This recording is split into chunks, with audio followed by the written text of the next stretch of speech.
Chapitre 10 de la vraie humilité à nouveau. Il suit de ce que nous venons de dire que pour arriver à la véritable humilité, chemin le plus droit et le plus court vers la sainteté et l'amour de Dieu, il faut d'abord reconnaître que sans la grâce divine, nous ne pouvons rien. Puis il faut considérer la grandeur de Dieu, sa bonté ineffable vis-à-vis de nous, et par opposition, notre petitesse et notre ingratitude. Ainsi nous apprenons à nous mépriser à fond, et nous serons convaincus que personne ne saurait assez nous abaisser et nous affliger. Aurions-nous à souffrir tout seuls tout ce que les créatures réunies ont souffert depuis que le monde existe. De là naîtra une grande liberté et une confiance en Dieu inébranlable. Plus en effet l'humilité est profonde, et plus la liberté est grande. Nous tendrons et élèverons également notre esprit avec toutes ses puissances vers la gloire de Dieu, et nous le remercierons de tout ce qu'il a fait pour nous. Mais en même temps, nous resterons convaincus que nos louanges et nos actions de grâce ne sont rien. Aurions-nous à chaque instant épuisé et offert tout ce qu'ont fait jamais les créatures. Et de cette manière, encore l'homme humble trouvera à se mépriser, en voyant qu'il ne peut assez louer et honorer Dieu. Cependant cette impuissance lui sera douce, eu égard à la majesté et à la dignité de Dieu. Il importe en effet de ne jamais chercher le goût ou la consolation dans quelque exercice que ce soit, mais de tout rapporter uniquement à la gloire de Dieu. L'homme humble éprouve-t-il quelque peine ou quelque contrariété dans le service de Dieu, il doit le recevoir de la main du Seigneur, persuadé que tout cela arrive, par sa permission, pour le maintenir dans l'humilité. Il se jugera indigne, en toute sincérité, de toute suavité spirituelle et de toute consolation divine, laissant Dieu faire de lui ce qu'il voudra pour le temps et pour l'éternité. Et il trouvera plus de plaisir à être ainsi que s'il avait la liberté de choisir toujours à sa guise.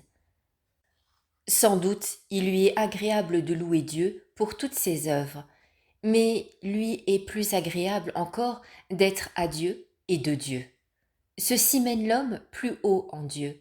Il vaut mieux, si je puis m'exprimer ainsi, la passion de Dieu que l'action pour Dieu.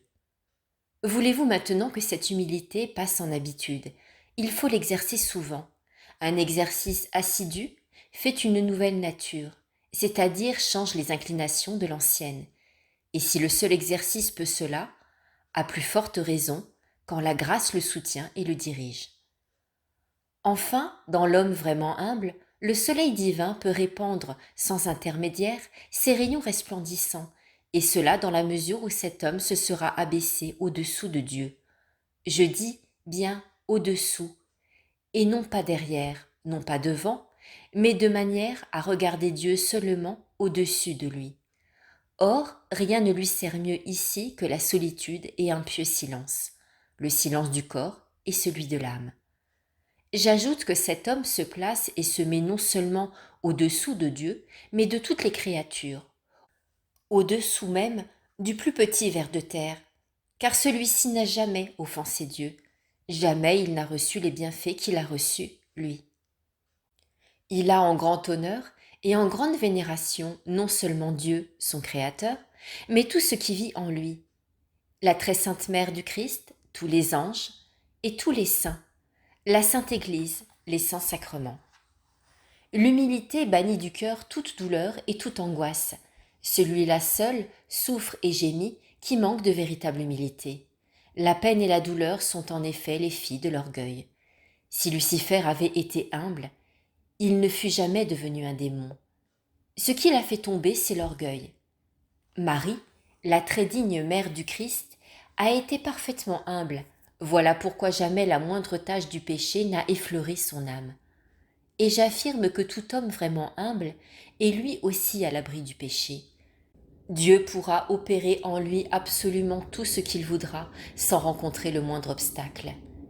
C'est ce qui faisait dire à saint Augustin: si quelqu'un me demande quel est l'homme le plus parfait, je lui répondrai: c'est le plus humble.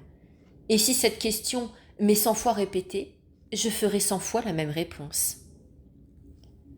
Mais il est temps de noter la conduite et les mœurs de l'homme vraiment humble et de voir comment il se comporte en toutes choses. Et d'abord, en commençant par lui, il reconnaît à fond sa propre indignité, sa vilainie et son néant. Il se rend compte que, par ses péchés, il s'est rendu indigne de toute grâce et de tout bienfait que Dieu pourrait lui accorder, tandis qu'il a mérité toutes les peines, toutes les afflictions, tous les châtiments que Dieu peut infliger à toutes les créatures. Il s'avoue indigne d'avoir été créé par Dieu, et il ne cesse de lui rendre grâce, humblement et de toutes ses forces, de ce qu'il veut bien l'entretenir et le conserver. Quant aux dons et aux grâces de toutes sortes dont il a été comblé, il est bien sûr qu'il ne les a mérités en aucune manière. Il s'offre donc tout entier à Dieu avec tout ce qu'il a, sans autre intention que sa gloire, persuadé que tout cela vient uniquement de sa bonté et de sa miséricorde. Il ne tire vanité d'aucun don de Dieu, ni de sa science, ni de sa sagesse, ni de sa force, ni de sa beauté, ni de ses richesses ou de quelque autre chose que ce soit. Il se reconnaît simplement indigne de les avoir reçus, et si Dieu les lui a accordés, c'est bien vraiment sans motif, par pure bonté. Je ne me lasserai donc pas d'affirmer que Dieu ne rencontre aucun obstacle dans cet homme pour la diffusion de ses dons ou l'accomplissement de ses œuvres, et que par conséquent, il peut le conduire jusqu'au sommet de la perfection. Plaît-il en effet à Dieu d'agir en lui, il est libre, dégagé de tout, passif, docile et soumis comme un instrument. Quelque lieu qu'il occupe, qu'il soit arrêté, assis ou couché, partout, il se dit indigne. Il ne s'attribue que ce qui lui appartient en propre, c'est-à-dire ses péchés et ses nombreux défauts. Aussi bas qu'il descende dans l'humilité, il lui semble qu'il n'est jamais assez bas. Soit donc qu'il mange, qu'il boive ou fasse toute autre chose, il occupe toujours dans la maison la dernière place. Il est le dernier à table et choisit toujours la portion de nourriture ou de boisson la plus petite.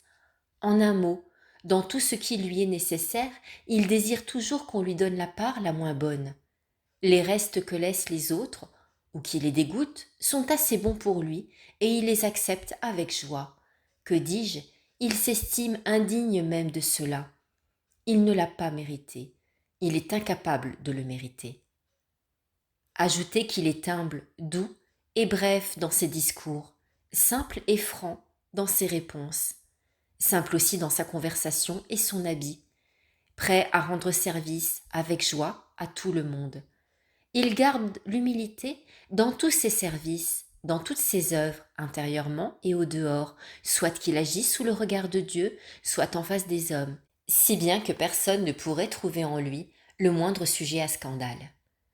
C'est ainsi qu'il réprime, surmonte et chasse l'orgueil, source et cause de tout mal. Par l'humilité, en effet, les filets et les pièges du démon, du monde et du péché sont rompus et écartés. L'homme devient parfaitement réglé en lui-même, il se met à sa vraie place dans la vertu, et le royaume du ciel lui est ouvert.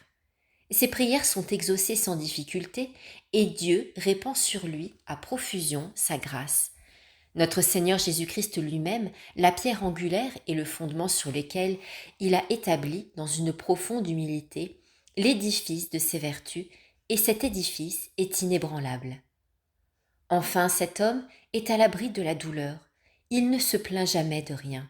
Recevant tout de la main de Dieu, il ne murmure pas contre les créatures, quels que soient les mauvais traitements et les injustices dont elles usent contre lui. Que dis-je? Les hommes auraient beau le persécuter, l'expulser, le frapper, le percer de part en part et le mettre à mort, jamais il ne les accuserait de commettre une injustice à son endroit, jamais il ne leur ferait le moindre reproche, et ainsi il mourrait sans peine. Encore une fois, il reçoit tout de la main de Dieu, et ce qui lui vient de la main de Dieu est toujours ce qu'il y a de meilleur et de plus utile. Dieu, en effet, ne donne jamais rien à un homme qui ne soit pour son plus grand bien. Cela est aussi certain que Dieu existe. Voilà donc, incontestablement, la voie la plus courte, la plus droite et la meilleure pour arriver sans peine à la perfection de la charité divine et de toutes les vertus.